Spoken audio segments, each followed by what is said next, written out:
I'm Maria Hall Brown. Today on LA Currents, we pay tribute to veterans who also serve in the city. Later, we'll hear from the fans who came out to celebrate the LA Dodgers' back-to-back World Series win.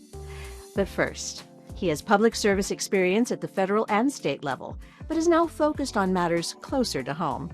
I sat down with Councilmember Adrin Nazarian and heard how his long-term plans for the district will help future generations to thrive.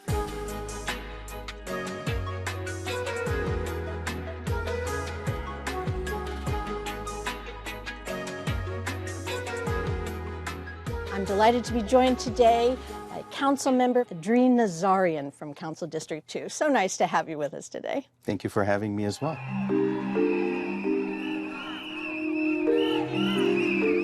There are a lot of immigration issues taking place in our world at large, but from your vantage point, how are you helping those in your community that have fear, concern, that maybe something is a little precarious right now? A lot more people are uncomfortable, don't want to expose themselves or make themselves vulnerable, and so they stay home or they don't engage as much. So it's up to us to make sure that we go to them. So given, unfortunately, what's going on with our federal government, it's up to the state and local levels of government to make sure that we're providing that sense of support and that sense of hope and security. What are some of the specifics that people can rely on your office for? So specifically, what we've been doing is running programs of Know Your Rights. We've been doing it through Zoom meetings so that we allow folks to do it from the comfort of the space that they're in. We have a Government at Your Doorstep program. We have a Government at Your Doorstep flyer in 3 different languages to make sure that everyone can feel connected to the office and call the office in order to get the resource and the support that they need. We run multiple different types of primarily educational programs to let folks know about the resources available to them, to know about legal guidance if they need it, to know about support for if they're falling short on funds or food or any other insecurities that are born out of the current circumstance, and pair them up with either nonprofit organizations that provide the support or see what we can do to fill in the gaps. Okay, there's also something interesting happening, which I wasn't even aware of. Corporate home consolidation. What is that exactly? So this gets into a topic I care about quite a bit, right, because it has to do with what's going to continue making our housing inaffordable. Los Angeles started to not build enough housing. We're building maybe about 1/3 of the units that we used to build many years ago, 30 years ago. Now, you compare that to the population growth, that's continuing to go on a increasing trajectory. Well, what happens when you do that? When you have population growing and you have number of housing declining, you're going to have an imbalance. You're not going to have enough supply of housing, and it's going to skyrocket the prices of housing, and that's what's been happening. Absolutely. So when you have that situation developing and you have billions of dollars waiting on the sideline to buy up single-family properties, it's just creating a lot of pressure on the individual housing prices to go up, which then impacts middle class, because now a lot of folks are left without the opportunity of buying homes. Once families are not able to buy a home, they're not developing equity for their future generations. So this then becomes a cycle that's going to continue on for decades to come. Can you restrict who purchases a property or not based on whether it's an individual or a corporation? This is an issue that I've taken on very seriously. It was the first measure that I introduced to figure out a way of curbing the ability of corporate takeover of single-family properties. The goal was to make sure that we're keeping single-family properties in the hands of individuals so that they can be able to build and develop equity for their families and for future generations. There's nothing more important than getting outside, breathing fresh air, and having a great time. I know that you've put in a lot of investiture in upgrading parks here in Council District 2. What are some of the fun things people can look forward to in their neighborhoods? One of the things I wanted to do when I took office was to just create a very active and busy environment. Parks need to be busy. Parks need to be full of life. The whole idea of the Department of Recreation and Parks is to make sure that people are engaged in recreational activities. And the busier you make parks, the more people are getting out and getting to meet their neighbors. And the safer the places become because there's more eyes on our children, on our kids. So I believe in making sure that it's multi-generational and it's also a busy environment. We've already opened 2 different parks in the area to make sure that there's a lot of activity going on. We're turning small patches into pocket parks so that it's a place for folks to be able to congregate. And my goal is to make sure that we're making parks as utilized as possible. The tax incentives for the film industry are slowly starting to kick in, and I know that you've been very much a part of that. How are things going? What are you hoping for, and what are you seeing at this moment? Is there a shift? Have we hit bottom and starting to move back up when it comes to work coming back to the entertainment capital of the world? I'm optimistic in seeing at least in the first wave of distributions that were made, and all the feature films and especially a lot of the independent films that are going to be now shot in California and in Los Angeles. But we got to make sure that as the incentives are doing their work and their magic, and I'm very grateful to the governor for pushing this the way he did. But as that's happening, we got to make sure as a city, what are we doing to roll out the red carpet? And to make sure that smaller productions aren't finding it difficult or onerous to work with the city, to work with Film LA, to work with the different departments and agencies.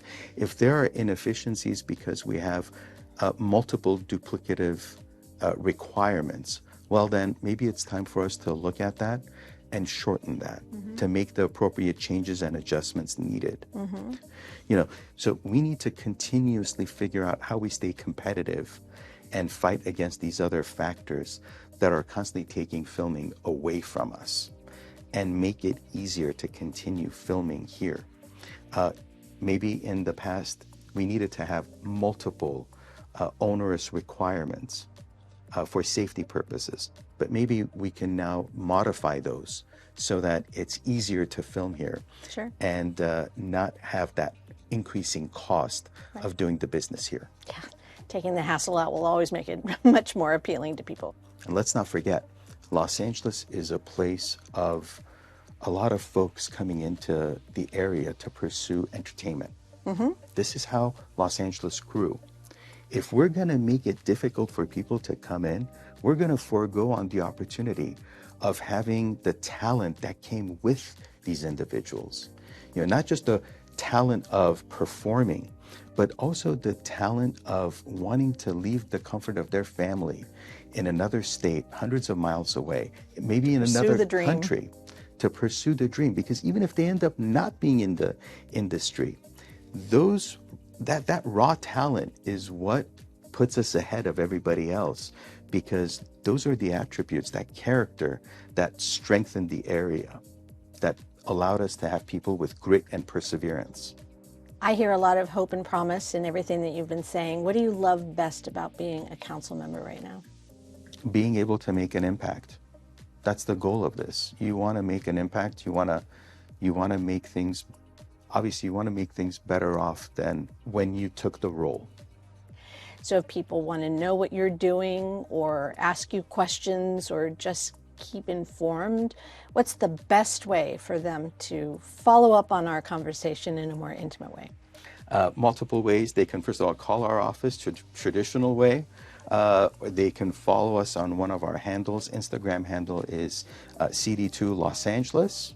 Or they can go to our website at LA City and be able to follow us as well. I also have to thank your office for being so gracious and so quiet while we've been chatting this morning. They've all been very kind and very courteous. We really appreciate it. Thank you for saying that. I have a wonderful team. They make me look good. Well, I'm sure they're attracted to that because you are such a good person. So thank you so much. It's been wonderful to talk to you, and I hope we get a chance to talk again. Looking forward. Thank you. 3 Los Angeles City firefighters, all from Southern California, but with an even deeper connection. These men serve not only their city, but their country as well, with pride in both uniforms. To celebrate Veterans Day, we highlighted these firefighter and Marine veterans, each one with over 20 years of experience.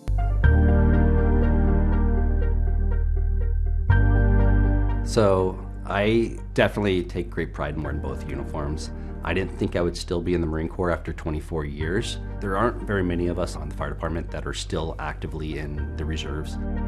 In the Marine Corps, I'm Master Gunnery Sergeant Nicholas Darcy. I've been in the Marines for 24 years now. Did 5 years active duty, been in the reserves ever since. And then on the fire department, it's firefighter paramedic, and I've been on the fire department since 2007, so about almost going on 19 years. My name's David Ariano, an inspector with the Los Angeles City Fire Department. I've been on the fire department for 22 years. I'm also in the United States Marines Reserves.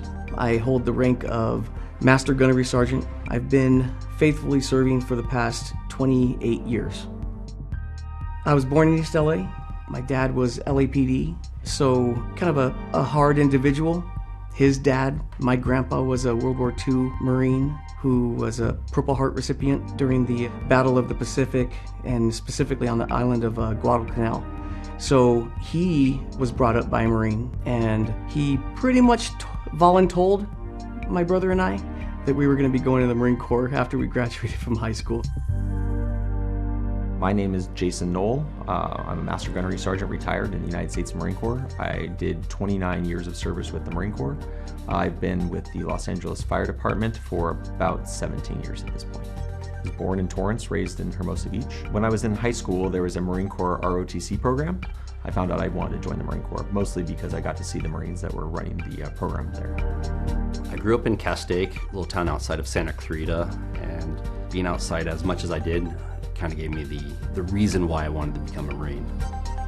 So I default to Operation Iraqi Freedom because that's most memorable of my deployments, obviously going to Iraq. In Iraq, we were doing convoys, a lot of convoys. We were doing a lot of protection of diplomats, the ambassador, generals, stuff like that. Through Iraqi Freedom, Enduring Freedom, our other missions that we did was shipboarding. We probably boarded a dozen ships that were suspected Al-Qaeda ships, and we would search them with other branches of the military and deem who was a terrorist and who wasn't, and then just escorting ships through very dangerous waters. As far as how it impacted me, I would say it gave me a great appreciation and deeper love for our nation, our military, and deep down pride of what I was doing and helping people. When I was in Iraq, we were in Kuwait. We were living in a large tent city, and there was an electrical fire, and it burned down all of our tents. All of our equipment burned down, all of our personal belongings burned down. We all tried to put it out with fire extinguishers, but none of us had any formal training on how to extinguish a fire. At that point, I started to have the desire to know what to do in that situation. So then I started pursuing fire tech classes, and that's what kind of set me on the path to end up being a firefighter. While I was in the Marine Corps, the decision to look towards the LAFD was not really a decision that I made. Growing up in the 90s, everyone wanted to be a firefighter, and I didn't think that it was something that was really possible for me to do. Not because I wasn't strong enough, but I just didn't know anything about it. And so I went to the Marine Corps, kind of found my voice, but I still didn't have any direction towards the fire department. My mom, God bless her soul, she worked in the city, and she was like, come downtown with me to a fire and police expo. And hesitantly, I just honored her and went downtown and filled out one of those green interest cards. And from that interest card came this job. It's a wonderful testament to the dedication that my mom had to raise her son and to put me in a position that can provide for my family in the future. It means a lot to have fellow firefighters in the Los Angeles City Fire Department that are also fellow Master Gunnery Sergeants in the Marine Corps Reserves. To get to that level of rank in the Marine Corps, it's not an easy task. In fact, the percentage of Marines that do attain that rank are less than 1%. It's an incredible feat. When you're the rank of gunnery sergeant, you choose which path you want to go within the Marine Corps. You can either become a first sergeant, sergeant major, which is in charge of the administrations of the Marine Corps, or you can choose to be a technical expert, which is the master sergeant, master gunnery sergeant. So it's pretty difficult to obtain the rank. There's not that many of them within the Marine Corps Reserves, and then to have 2 other ones just within our own department's pretty remarkable. We each have separate jobs, so we're all master gunnery sergeants, but each one of us has a different discipline that we handle. So Master Gunnery Sergeants are unique amongst their MOS or their job. So with myself, I'm infantry. So as a Master Gunnery Sergeant in the infantry, my role is what's called an operations chief. So I'm basically in charge of a command, working for a commanding officer, their tactics and their operations. So anything on a tactical level, I am setting up, I am orchestrating, I am organizing, and also when units are deployed, I'm tracking where they're at, when they're coming back, where they're going to be, how they're going to get there, and stuff like that. With my position, I get to directly work with hundreds of Marines and sailors. So the joy I get is just helping with guys' proficiency. In the military, just like the fire department, what we do is a matter of life and death. So the better you are at your job, the safer you're going to be. And to have men and women over the last 20 years that I run into tell me, I appreciate everything you did, and this is years later, and they're like, you set me up for a successful future and, deployments. So just being able to be that person that helps somebody be so proficient that when they do deploy, they feel safe. So the Marine Corps is all about teamwork, right? You take the best of everybody who you're working with and you bring it together so that you can accomplish the mission. And those skills are transferable to the fire department just as is. Marine Corps definitely sets us up for success. Being good at one makes me better at the other. What we do in the Marines is very parallel to the fire department. We're working as a team, following orders, respecting people's experience above me. The fire department and the military is not about age, it's not about rank per se, it's about your experience as well. And there's many people out there that, have a lot to learn from. So bringing that over to the fire department was just natural progression. And then just the fire department, it's such a great organization. Working in LA, working for LAFD in particular, I couldn't ask for 2 better careers, 2 better paths, and they take great care of me. I mean, the fire department allows me to do this. If it wasn't for the support of the Los Angeles City Fire Department, I wouldn't be able to even maintain this career with the Marine Corps. I find it important to serve as a firefighter and as a Marine, primarily to give an example to my kids. I want them to know that there's a lot of honor in serving, being a civil servant, someone who helps others. And I think that giving that type of service is one of the best ways to show that. Veterans Day, it means a lot because not only have I spent the past almost 3 decades serving, but that would mean that my family has also done the same in one way or another. It's not just the veteran, it's the family that is supporting that veteran.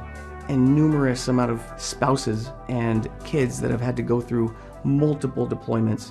That appreciation for veterans extends very far, and it's deeply appreciated. So Veterans Day, for me, goes back to way before I was in the Marine Corps. My grandfather, he was a Pearl Harbor survivor. He was at Pearl Harbor when it was bombed. So when he passed away, between Memorial Day and Veterans Day, those holidays mean a lot because we've had an interesting history in America as far as how each veteran has been recognized and how the public perceived them. And we've had times where they were heroes, and we've had times that people weren't recognized as well, like Vietnam era. So if you know a veteran, whether you thank him or just give him a pat or a hug, they do appreciate it, especially the older veterans that might not have felt that love when they got out of the service. for me, showing that love and respect and honoring those people that came before me and the ones that are still serving, and teaching my children that respect, it means a lot to me. And, I hope that, everybody else can show, them that respect.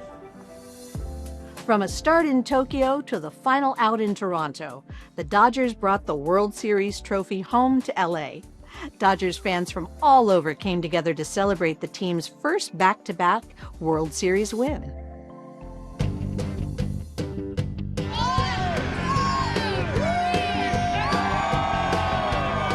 We are here in 2025 back-to-back championship! Woo! Yes! Back-to-back champions, the Los Angeles Dodgers!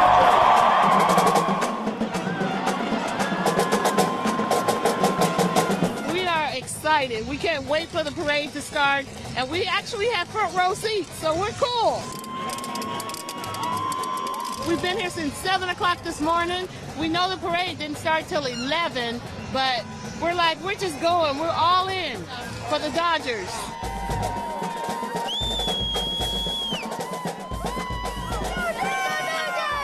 Me and my family, we're all Dodger fans. We love the Dodgers. We travel with the Dodgers too. We go to different stadiums. So that's why it's very important. Let's go, Dodgers!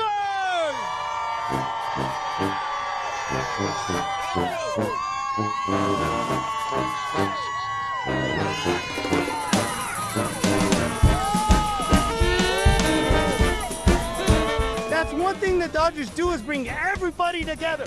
Everybody together. That's right. That's right. It's beautiful. It's beautiful to be a part of this. It's something bigger than all of us,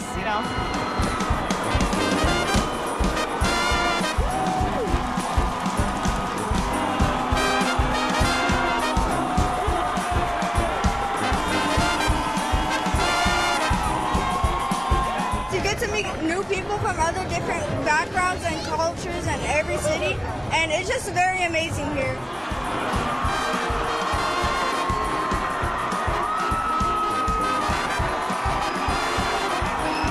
Means the world, because I get to bring my son that baseball's his life right now.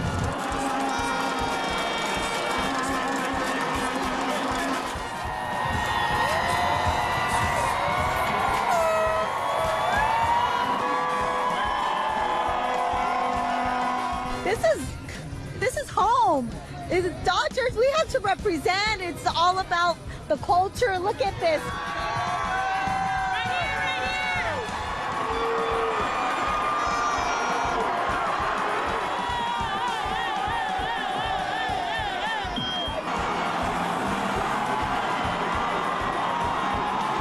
This just represents LA.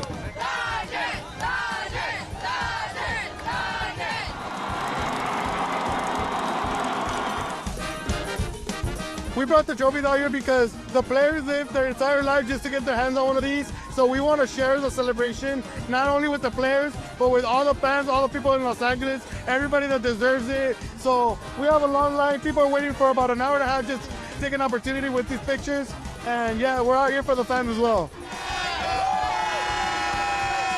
Believe it or not, it's my first time actually in LA. I've been on the outskirts of LA, but actually being in here and seeing everything like this is it's pretty exciting. It's pretty cool. I've never been to one of these events, parades, but it's actually pretty cool. Very important for us to come out today because my mom's 87. She'll be 88 in January, and I'm trying to take her around and have her do things that she hasn't done in her lifetime. So this was one of the things that was very special to us. We watched the whole series, and that last game was amazing. So I said, Mom, I'm picking you up in the morning, and we're going. And she was ready to go.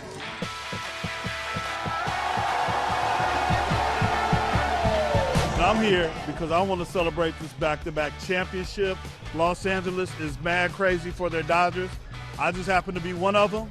When that last inning, 11th inning came through in Game 7, man, my house was bananas. So that's why I'm here. And I got the blue flu, so I'll deal with that tomorrow. But I'm here to celebrate with all the Dodgers. Let's go, Dodgers! Let's go, man! Let's go! Hey, you'll never see a World Series Hey, Ice Cube, why don't you come on in right now? They were competitive. It was beautiful. Like the whole series, it was just like nail biting, like literally nail biting. And I love that it ended on a Saturday because I work Monday through Friday. So it was beautiful that I was able to enjoy it together as a family. And that's something that I know when they grow up and they're my age, they're gonna remember that. They're the Dodgers. They have a bunch of vets and future Hall of Famers on their team. So it was still stressful, but I'm so glad they pulled it off.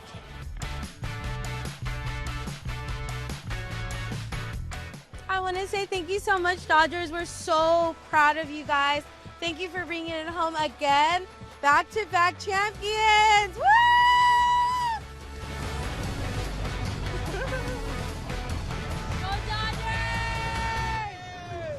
It's crazy, honestly. This is history in the making. We're watching history live right now, so I'm just happy to be here in the presence of GOATs. I'm overwhelmed right now. Greatest fans in the world. We all know it hasn't been done since the early 2000s Yankees. You know, they called them the evil empire. I guess we're the new evil empire because we're ruining baseball. But, I mean, if this is ruining baseball, let's keep on doing it. I'm loving it. But, yeah, back-to-back, I don't think people realize how much of a grind the MLB season is. Literally February to now we're in November. I mean, like, just the time, the sacrifice. This team, they fully encapsulate what it means to be a champion. Like, doing this 2 years in a row, like Miguel Rojas said, like, bro, they started in Japan, they finished in Canada. I don't think it can get any more wild than that. Just following them this whole year was so exciting. It's just such an amazing feeling. Like, last year we were at the parade, now we're here. Like, I don't know, it just can't get better than this. Life is great as a Dodgers fan. This is why we won. Because our player, go Dodgers! I love it. I've been a season ticket holder for 17 years. My kids grew up here. So, I mean, this is a family thing, a culture thing. I mean, and as you can see, hey, it's just one big happy family. No work because I'm sick right now. This is the best day for LA. Back to back, the best day of my life. Kershaw, forever a Dodger.